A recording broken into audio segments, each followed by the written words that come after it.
ये रेडियो वर्षा है। वर्षा टाइम्स में आपका स्वागत है। किसान को जहरीले सर्प ने काटा, गोरखपुर रेफर। 200 लीटर शराब के साथ 4 तस्कर गिरफ्तार। बच्चों के जन्मदिन व शादी सालगिरह पर मिल सकेगी सिपाहियों को छुट्टी। बर्थडे पार्टी में साउंड बंद करने पर तलवार से हमला। गोपालगंज की जनता के लिए खुशखबरी, गंगा से जुड़ेगी छाड़ी नदी। और भारतीय जनता पार्टी ने मनाया बलिदान दिवस। वर्षा टाइम्स के साथ मैं नवनीत। अब वर्षा टाइम्स विस्तार से। फुलवरिया संवाददाता के अनुसार क्षेत्र के पवार बतरहा गांव के निवासी किसान रहमाउद्दीन अंसारी जहरीले सर्प ने काट लिया। सूचना मिलने पर परिजनों ने आनंद फानन में स्थानीय रेफरल अस्पताल फुलवरिया में इलाज के लिए भर्ती कराया, जहां डॉक्टरों ने स्थिति गंभीर देखते हुए बेहतर इलाज के लिए सदर अस्पताल गोपालगंज रेफर कर दिया। वहीं सदर अस्पताल गोपालगंज के डॉक्टरों ने मेडिकल कॉलेज हॉस्पिटल गोरखपुर के लिए रेफर कर दिया, जहां उनका इलाज चल रहा है। इसकी जानकारी देते हुए उनके बड़े भाई अनवर हुसैन अंसारी ने बताया कि वे गांव के समीप खेत में सब्जी की खेती के लिए गए हुए थे, जिसकी सिंचाई 3 दिनों पूर्व की गई थी। सुबह जब वह खेत में लगे सब्जी फसल की सोहनी करने पहुंचे तो अचानक उनके हाथों में जहरीले सर्प ने काट लिया, जिससे उनकी पीड़ा बढ़ती गई। घटना की सूचना पर पहुंचे परिजन काफी मशक्कत से घर लेकर आए, जहां घर आते ही बेहोश हो गए। इसके बाद अस्पताल में दाखिल कराया गया, उनका इलाज शुरू कराया गया। वर्तमान में वे खतरे से बाहर हैं। अगले 2 दिन बाद डॉक्टर अस्पताल से छुट्टी दे देंगे।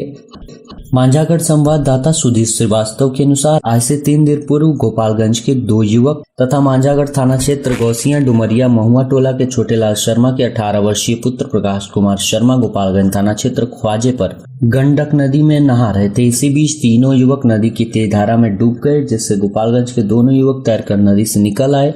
वहीं प्रकाश शर्मा अपनी जान बचाने में असफल रहने के कारण नदी में डूबने की वजह से लापता हो गए, जिससे एनडीआरएफ की टीम ने 3 दिनों से तलाश करते करते ख्वाजापुर के करीब 3 किलोमीटर की दूरी पर डुमरिया घाट और 70 घाट के बीच गंडक नदी से शव को बरामद किया है। मिली जानकारी के अनुसार मोहम्मदपुर पुलिस शव को अपने कब्जे में लेकर शव को पोस्टमार्टम करने हेतु सदर अस्पताल गोपालगंज भेजा गया है, जहाँ पोस्टमार्टम के बाद परिजनों को शव सुपुर्द कर दिया जाएगा। इस घटना से पूरे गांव में मातम छाया हुआ है। वहीं परिजनों में कोहराम मचा हुआ है। बताते चलें कि छोटे शर्मा के 3 पुत्र और 2 पुत्रियां हैं। तीनों पुत्रों में ये बड़ा पुत्र था, जो परिवार में होनहार लड़का था।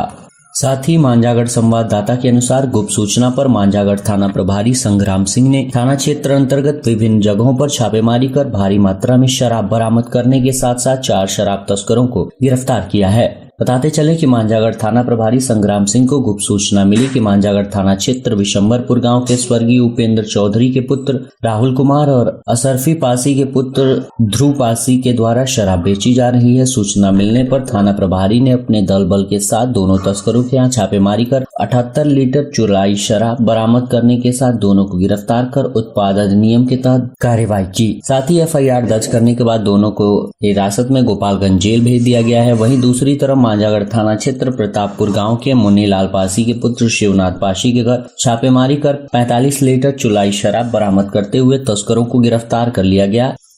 गोपालगंज पुलिस विभाग के मुखिया SP श्री स्वर्ण प्रभात ने सिपाहियों को बड़ी खुशखबरी दी है। श्री स्वर्ण प्रभात ने बताया है कि शादी की सालगिरह व बच्चों के जन्मदिन के अवसर पर सिपाहियों से लेकर DSP तक को 2 दिनों की छुट्टी मिल सकेगी। इसके साथ ही हर महीने 3 दिनों का अवकाश भी मिल सकेगा, लेकिन ओवर स्टे की मंजूरी सिर्फ विशेष परिस्थितियों में ही मिलेगी। अकारण ओवर स्टे व बिना सूचना के ओवर स्टे लेने पर उतने दिन का वेतन काट लिया जाएगा। सभी थानाध्यक्ष व ऑफिस हेडों को ध्यान देने का निर्देश दिया गया है। नियम के अनुसार छुट्टी देने व ओवर स्टे करने पर रिपोर्ट करने का भी आदेश श्री स्वर्ण प्रभात ने जारी किया है। उसका गांव संवाददाता के अनुसार थाना क्षेत्र के मकसूदपुर नहर पर एक बर्थडे पार्टी में घर वालों के कहने पर साउंड बंद करने पर पड़ोस के कुछ लोगों ने साउंड संचालक विरजन राम पर तलवार लाठी डंडों से हमला कर बुरी तरह से जख्मी कर दिया। घटना 17 जून की देर रात की है। बताया जा रहा है कि थाना क्षेत्र के मकसूदपुर नहर पर गाँव के विरजन राम का अपने पड़ोसी धर्मेंद्र सहनी के घर 17 जून की रात बर्थडे पार्टी में साउंड बॉक्स का साटा था। जहां वे साउंड बॉक्स बजाने गए हुए थे। घर वालों के कहने पर कुछ देर के लिए साउंड बॉक्स को बंद कर दिए, जिस पर पड़ोस के कुछ लोगों ने विरोध जताया, जिसके बाद आरोपितों ने तलवार, चाकू व लाठी से हमला कर उन्हें बुरी तरह से जख्मी कर दिया। इसके बाद स्थानीय लोगों ने घायल को बेहोशी की हालत में इलाज के लिए सदर अस्पताल में भर्ती कराया। इलाज के बाद पीड़ित ने थाने में शिकायत दर्ज कराई है। गोपालगंज की जनता को बड़ी खुशखबरी मिल गई है। वर्षों से चली आ रही मांग को आज स्वीकृति मिली है। गोपालगंज सांसद सह जदयू राष्ट्रीय कोषाध्यक्ष डॉक्टर आलोक कुमार सुमन के पर छाड़ी नदी को गंगा नदी से जोड़ने तथा छाड़ी नदी की सफाई के लिए लगभग 70 करोड़ रुपए राशि की मंजूरी मिल गई है। मौके पर बाढ़ नियंत्रण विभाग के सभी पदाधिकारी एवं जदयू प्रदेश महासचिव एवं पूर्व जिला अध्यक्ष प्रमोद कुमार पटेल के साथ अन्य पार्टी के कार्यकर्ता भी मौजूद रहे। गोपालगंज जिले के थावे थाना क्षेत्र के पंडित के हरपुर गांव में रविवार को जमीन विवाद में दो पक्षों के बीच जमकर मारपीट हुई। इस घटना में एक पक्ष से महिला सहित 3 लोग बुरी तरह घायल हो गए। घायलों का तत्काल इलाज के लिए सदर अस्पताल में इमरजेंसी वार्ड में भर्ती कराया गया है। घायलों में शीला देवी, विशाल कुमार, नेहा कुमारी शामिल हैं। घटना के संदर्भ में मिली जानकारी के अनुसार हरपुर गांव निवासी शीला देवी के घर के पास स्थित उनकी ही जमीन पर उनके पड़ोसी के लोग जबरन कब्जा करने का प्रयास कर रहे थे। इस दौरान शीला देवी अपने परिजनों के साथ मौके पर पहुंचकर विवादित जमीन पर कब्जा करने से मना करने लगी, जिससे पड़ोस के लोग नाराज होकर लाठी डंडे से हमला कर दिए। इससे शीला देवी, विशाल कुमार व नेहा कुमारी बुरी तरह घायल हो गई। मारपीट की घटना के बाद आसपास के लोगों की मदद से थावे पीएचसी में भर्ती कराया गया, जहां प्राथमिक उपचार के बाद डॉक्टरों ने बेहतर इलाज के लिए सदर अस्पताल रेफर कर दिया। सदर अस्पताल पहुंची थावे पुलिस पर बयान दर्ज कर आगे मामले की जाँच में जुट गई है। गोपालगंज संवाददाता के अनुसार शहर से सटे चौनपट्टी में स्थित भारतीय जनता पार्टी के कार्यालय में रविवार को राष्ट्रीय एकता व अखंडता के पर्याय महान शिक्षाविद, प्रखर राष्ट्रवादी विचारक व भारतीय जनसंघ के संस्थापक डॉक्टर श्यामा प्रसाद मुखर्जी के स्मृति दिवस को बलिदान दिवस के रूप में भाजपा कार्यकर्ताओं द्वारा मनाया गया। कार्यक्रम में बिहार सरकार के अनुसूचित जाति व जनजाति कल्याण मंत्री जनक जी ने उनके चित्र पर पुष्पांजलि अर्पित कर उनके विचार, त्याग एवं बलिदान पर चर्चा की। उन्होंने कहा कि भारतीय जनता पार्टी ने सभी बूथों पर डॉक्टर श्यामा प्रसाद मुखर्जी के बलिदान दिवस का कार्यक्रम पार्टी के कार्यकर्ताओं द्वारा मनाया जाएगा। बलिदान दिवस कार्यक्रम की अध्यक्षता भाजपा जिलाध्यक्ष संदीप गिरी ने की, जबकि कार्यक्रम में बेतिया के प्रभारी विनोद सिंह, छपरा के प्रभारी अनूप लाल श्रीवास्तव, प्रदेश कार्य समिति सदस्य सुभाष सिंह, शिव कुमार उपाध्याय, लोकसभा संयोजक मार्कंडेय राम शर्मा, जिला महामंत्री दुर्गा राय, राजेश शाहनी, जगदम्बा राम, विनय यादव, राजू कुशवाहा, प्रमोद गुप्ता आदि उपस्थित रहे। बैकुंठपुर संवाददाता के अनुसार स्थानीय थाना क्षेत्र के धर्मवीर गांव निवासी प्रमोद सिंह की मोटरसाइकिल चोरी कर ली गई है। प्रमोद सिंह ने मोटरसाइकिल रात में घर के कैंपस में खड़ी की थी। सुबह जगने पर मोटरसाइकिल गायब मिली। इस संबंध में प्रमोद सिंह ने थाने में अज्ञात चोरों के विरुद्ध प्राथमिकी दर्ज कराई है। पुलिस इस मामले की जांच कर रही है।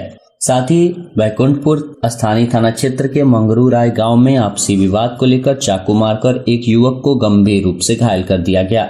इस संबंध में घायल ऋतिक पांडे ने 5 लोगों के खिलाफ प्राथमिकी दर्ज कराई है। दर्ज प्राथमिकी में कहा गया है कि दरवाजे पर घेरकर चाकू से जानलेवा हमला किया गया है। इसके साथ ही बैकुंठपुर स्थानीय थाना क्षेत्र के महुआ गांव के निकट स्टेट हाईवे 90 पर हुई सड़क दुर्घटना में एक युवक बुरी तरह घायल हो गया। घायल युवक महुआ गांव का विशाल कुमार बताया जा रहा है। घायल युवक को इलाज हेतु सरकारी अस्पताल में भर्ती कराया गया है, जहां उसका इलाज चल रहा है। और अंत में सुर्खियां एक बार फिर। किसान को जहरीले सर्प ने काटा, गोरखपुर रेफर। 200 लीटर शराब के साथ 4 तस्करों को किया गया गिरफ्तार। बच्चों के जन्मदिन व शादी सालगिरह पर मिल सकेगी सिपाहियों को छुट्टी। बर्थडे पार्टी में साउंड बंद करने पर तलवार से हमला। गोपालगंज की जनता के लिए खुशखबरी, गंगा से जुड़ेगी छाड़ी नदी। और भारतीय जनता पार्टी ने मनाया बलिदान दिवस। वर्षा टाइम्स का ये अंक यहीं समाप्त हुआ। नमस्कार।